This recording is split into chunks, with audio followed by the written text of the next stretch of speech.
Hello viewers, மேலும் ஒரு புதிய தகவலுடன் உங்கள் ராம். இவர்தான், இவருக்கு இதான் வேலை. இந்த வீடியோல நம்ம எதை பத்தி பார்க்க போறோம்னா, நம்ம யூஸ் பண்ற முக்கால்வாசி விதைகள் ஆர்கானிக் விதை கிடையாது.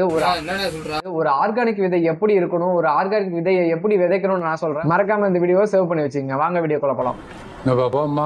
நம்மலாம் என்ன நினைச்சிட்டு இருக்கோம்னா, ஒரு கடலை இருக்குது, அந்த கடலையை எடுத்துட்டு போய் செக்கல ஆட்டினா ஒரு சுத்தமான ஆர்கானிக் எண்ணெய் கிடைச்சிடும்னு நினைக்கிறோம்.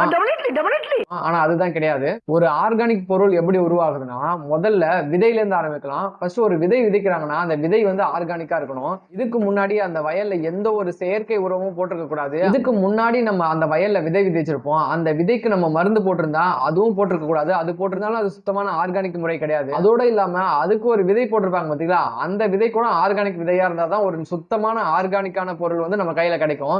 இப்ப நம்ம யூஸ் பண்ற பொருள்ல முக்கால்வாசி பொருள் ஆர்கானிக்கே கிடையாது. நீங்க ஆர்கானிக்கான பொருள் யூஸ் பண்றீங்கன்னா மறக்காம கமெண்ட் பாக்ஸ்ல கமெண்ட் பண்ணுங்க.